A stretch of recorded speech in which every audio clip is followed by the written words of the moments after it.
السلام علیکم، بسم اللہ الرحمن الرحیم۔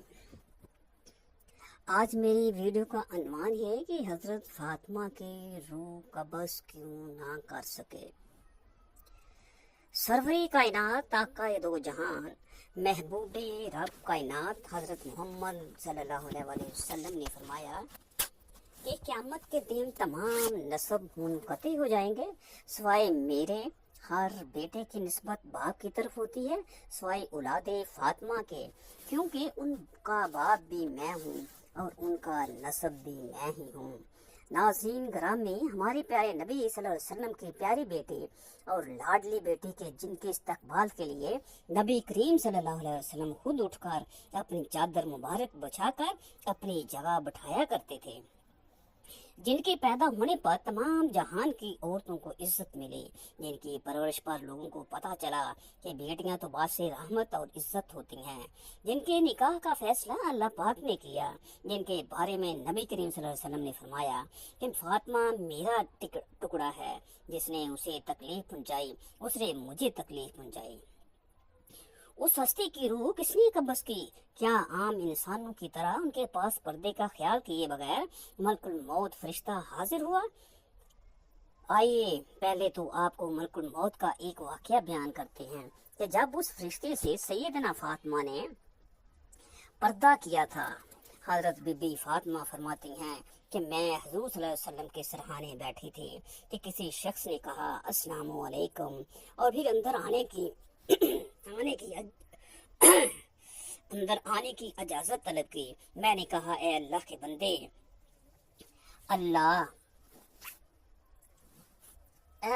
بندے، اللہ تمہیں بیمار پرسی کے جزائے خیر دے، آپ صلی اللہ علیہ وسلم کو آرام کرنے دو۔ آپ صلی اللہ علیہ وسلم عبادت میں مشغول ہیں۔ آنے والے نے بلند آواز سے کہا مجھے اندر آنے کی اجازت دے دیں۔ اسی اسنا میں حضور صلی اللہ علیہ وسلم نے آنکھیں کھول لیں اور حضرت فاطمہ سے فرمایا کہ تمہیں پتہ ہے کہ تم کس سے باتیں کر رہی ہو؟ میں نے کہا نہیں۔ حضور صلی اللہ علیہ وسلم نے فرمایا کہ یہ ملک الموت ہیں، انہیں اندر آنے دو، خود پردے میں چلی جائیں۔ نبی صلی اللہ علیہ وسلم کی لاڈلی بیٹی شرم و حیا کی پیکر کی طرف جب ملک الموت روانہ ہوئے تو اس واقعے کی تفسیر روح البیان میں بیان کی گئی ہے۔ آپ ایسے ہی پردے دار تھیں کہ کبھی غیر محرم نے آپ کا چہرہ تک نہ دیکھا تھا۔ آپ کی حیا کا خیال تو سورج نے بھی رکھا۔ ایک بار حضرت فاطمہ کے ساتھ سے دوپٹہ سرک گیا تو سورج بھی یہ دیکھنے سے پہلے بادلوں میں چھپ گیا۔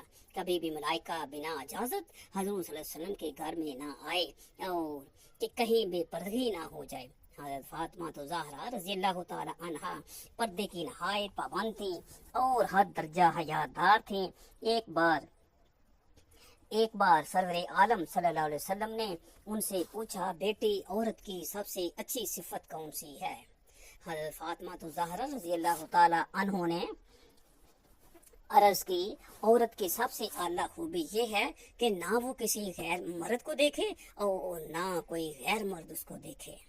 حضرت سیدنا فاطمہ تو زہرا پر اپنے والد کی وفات کا اس قدر غلبہ ہوا کہ ان کے لبوں پر مسکراہٹ ختم ہو گئی، اور جب تک آپ زندہ رہے آپ صرف ایک ہی بار مسکراتے ہوئے دیکھی گئی۔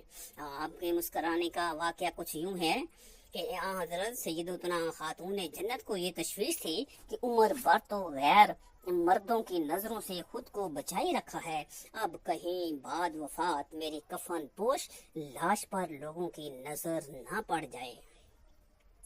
ایک موقع پر حضرت اسماء بنت امیس نے کہا کہ بلا شبہ میں نے حبشہ میں دیکھا کہ جنازے پر درخت کی شاخیں باندھ کر ایک ڈولی جیسی صورت بنا کر اس پر پردہ ڈال دیتے ہیں، پھر انہوں نے کھجور کی شاخیں منگوا کر انہیں جوڑ کر اس پر کپڑا تان کر سیدہ خاتون جنت کو دکھایا۔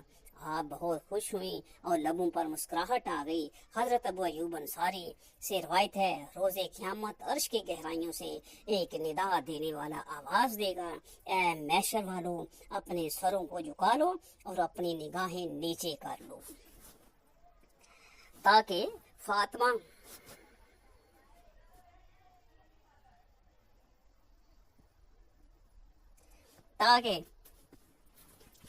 फातिमा बिन्नत मोहम्मद सल्लल्लाहु अलैहि वसल्लम पुल सिरात से गुजर जाएं, बस आप गुजर जाएंगी और आपके साथ हूर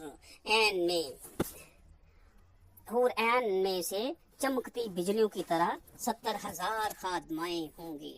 हजरत अब्दुल्ला बिन अब्बास रज़ियल्लाहु तआला अन्हु रिवायत करते हैं कि जब अल्लाह की मदद और फतह आ पहुंची नाज़िल हुई तो हजूर सल्लल्लाहु अलैहि वसल्लम ने हजरत फातिमा को बुलाया और फरमाया मेरी वफात की खबर आ गई है। वो रो पड़ी। आप सल्लल्लाहु अलैहि वसल्लम ने फरमाया मत रो, बेशक तुम मेरे घर वालों में सबसे पहले मुझसे मिलोगी। तो वो हंस पड़ी। इस बात को आप सल्लल्लाहु अलैहि वसल्लम की बाज़ अज़वाज ने भी देखा। उन्होंने कहा फातिमा क्या माजरा है, हमने आपको पहले रोते और फिर हंसते हुए देखा है। आपने जवाब दिया हजूर नबी करीम सल्लल्लाहु अलैहि वसल्लम ने मुझे बताया मेरी वफात का वक्त आ पहुंचा है। उस पर मैं रो पड़ी। फिर आप सल्लल्लाहु अलैहि वसल्लम ने फरमाया मत रो, तुम मेरे खानदान में सबसे पहले मुझे मिलोगी। तो मैं हंस पड़ी। हजरत उम्मे सलमा रज़ियल्लाहु तआला अन्हा रिवायत करती हैं कि हजरत अली किसी काम से बाहर गए। सैयदा कायनात ने कहा ए अम्मा मेरे गुस्ल के लिए पानी लाएं।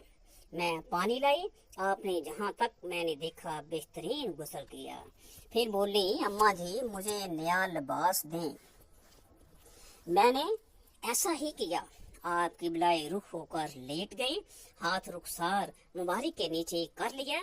फिर फरमाया अम्मा जी अब मेरी वफात हो जाएगी। मैं गुस्ल करके पाक हो चुकी हूँ, लिहाजा मुझे कोई ना खोले। बस उसी जगह आपकी वफात हो गई। हजरत उम्मे सलमा बयान करती हैं कि फिर हजरत अली तशरीफ लाए तो मैंने उन्हें सारी बात बताई। अब जब मलकुल मौत हजरत फातिमा की रूह कब्ज़ करने के लिए निकले तो ख्याल आया कि मैं जब हजूर अकरम सल्लल्लाहु अलैहि वसल्लम के पास गया तो नबी करीम सल्लल्लाहु अलैहि वसल्लम ने अपनी बेटी को पर्दे में हो जाने का हुक्म दिया था। तो आज मैं उनकी बेटी की रूह कैसे निकाल सकता हूँ। तफसीर रूहुल बयान में ये रवायत मौजूद है कि जब मलकुल मौत दुख्तर रसूल फख्र कायनात पैकर शर्म हया हजरत बीबी फातिमा की रूह कब्ज़ करने के लिए आए तो आकर दरवाजे पर दस्तक दी और आने का मकसद बताया, जिस पर हजरत फातिमा राजी न हुई और फरमाया कि मेरे पर्दे का एहतराम किया जाए। फरिश्ता अल्लाह पाक की बारगाह में हाजिर हुआ तो फिर अल्लाह पाक ने खुद उनकी रूह कब्ज़ की। माशाअल्लाह। यहाँ सवाल ये पैदा होता है कि क्या अल्लाह पाक भी रूह कब्ज़ करता है। मौत के मौजू पर कुरान करीम में 3 अहम आयात हैं जिनमें अल्लाह पाक ने मौत के वक़्त रूह के कब्ज़ होने का बयान फरमाया है। पहली आयत में अल्लाह पाक फरमाता है जब तुमसे किसी की मौत आती है तो हमारे फरिश्ते जो जान निकालने पर मुकर्रर है रूह कब्ज़ कर लेते हैं। सूरत अल-अनआम। इसके बाद एक और आयत में इस तरह फरमाया जाता है आप फरमाओ कि मलकुल मौत रूहें कब्ज़ करता है जो उस पर मुकर्रर है। इसके बाद अल्लाह पाक सूरत अल-ज़ुमर में यूं फरमाता है अल्लाह ही मौत के वक़्त रूह कब्ज़ करता है। पहली आयत में अल्लाह पाक फरमाता है कि रूह कब्ज़ करने पर बहुत से फरिश्ते मुकर्रर हैं। दूसरी आयत में बताया जाता है कि मलकुल मौत रूह कब्ज़ करते हैं, जबकि तीसरी आयत में अल्लाह पाक फरमाता है कि मैं खुद रूह कब्ज़ करता हूँ। इस मसले की हल के लिए कि कौन रूह कब्ज़ करता है तफसीर सादी में इमाम अहमद सादी लिखते हैं इन तीनों आयतों में कोई मुनाफात नहीं। इजराइल की सरबराही में उनके साथी फरिश्ते मरने वाले की पूरे जिस्म से रूह समेट कर हलक तक पहुँचा देते हैं। फिर हजरत इजराइल अलैहिस्सलाम रूह को फलक से अपने कब्जे में कर लेते हैं, इसलिए उन्हें रूह कब्ज़ करने वाला कहा जाता है। और अल्लाह ताला की तरह रूह कब्ज़ करने की निस्बत हकीकी है, वही हकीकत में वफात देने वाला है। जब हकीकी मौत देने वाला अल्लाह है। इसी बना पर तफसीर सादी तफसीर रूहुल बयान और आलाम में इस बात की सराहत मौजूद है कि दुख्तरे रसूल हजरत फातिमा की रूह अल्लाह पाक ने कब्ज़ की।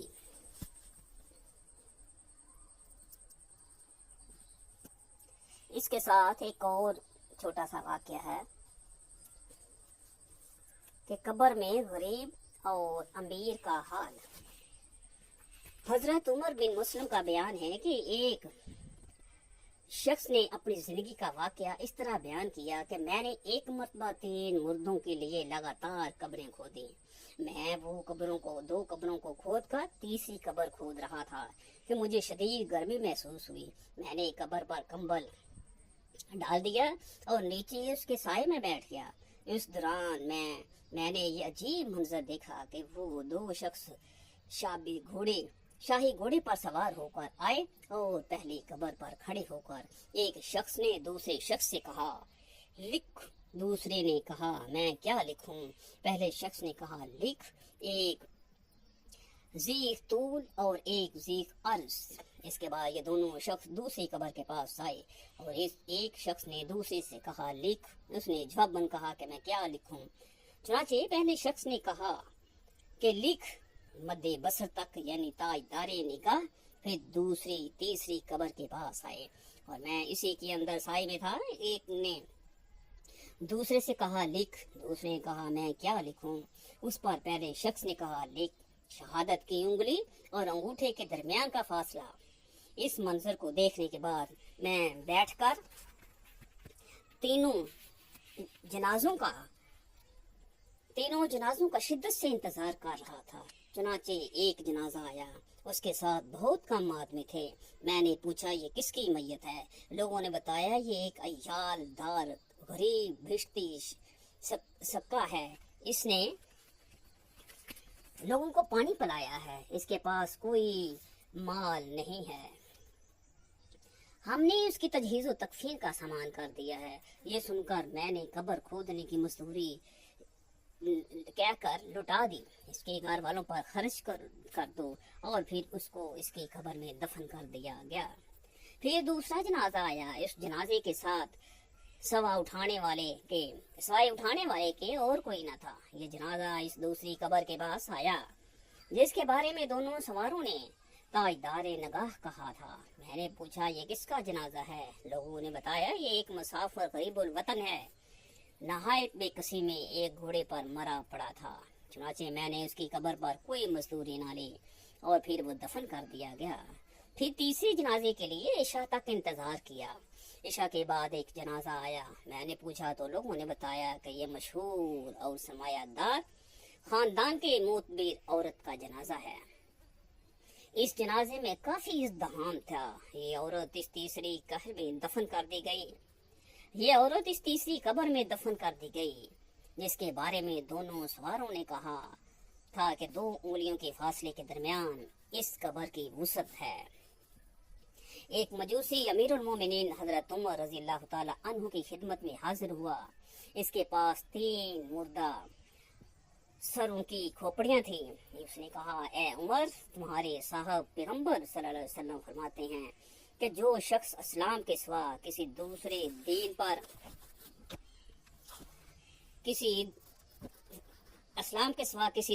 दीन पर मरेगा, वो आग में जलाया जाएगा। उस मजूसी ने ये आयत भी पढ़ी, अन्नारु युरदूना अलैहा आदुव्वन व अशिया। हजरत उमर रज़ियल्लाहु ताला अन्हु ने फरमाया, बेशक हमारे आका हजरत मोहम्मद सल्लल्लाहु अलैहि वसल्लम का फरमान सही है। ये सुनकर उस मजूसी ने वो तीनों सार निकाले और कहा, ये सार मेरे बाप का है, ये सार मेरी माँ का है और ये सार मेरी बहन का है। ये तीनों मजूसी दीन पर मरे हैं। मैं अपना हाथ इन खोपड़ियों पर रखता हूँ तो मुझे गर्मी महसूस नहीं होती। यानी तुम्हारे पैगंबर के कौल के मुताबिक इन खोपड़ियों को गर्म होना चाहिए, क्योंकि ये आग पर पेश की जाती हैं। यह सुनकर हजरत उमर ने अपने खातम को बेचकर हजरत अली करमुल्लाह वजहू को बुलाया। जब हजरत अली तशरीफ लाए तो हजरत उमर ने मजूसी से कहा कि अच्छा, अब तो जरा अपने इतराज को दोहरा दो। उसने इतराज दोहराया। इतराज सुनकर हजरत अली ने एक लोहा और पत्थर मंगवाया। जब हाजिर किया गया तो आपने मजूसी से कहा, तो उस लोहे और पत्थर पर हाथ रख कर बता कि गर्म है या सरद। मजूसी ने हाथ रख कर कहा, ये तो सरद है। हजरत अली ने फिर फरमाया, अच्छा तो लोहे को पत्थर पर मार। जब मजूसी ने लोहे को पत्थर पर मारा तो उसमें से चिंगारी निकली।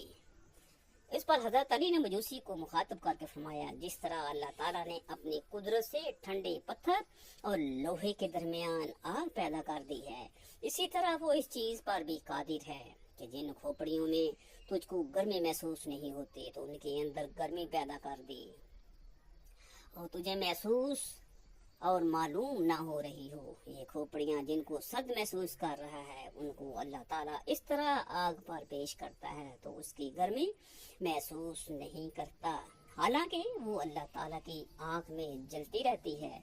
یہ بات سن کر مجوسی لاجواب ہو گیا۔ وَمَا عَلَيْنَا إِلَّا الْبَلَاغُ الْمُبِينُ۔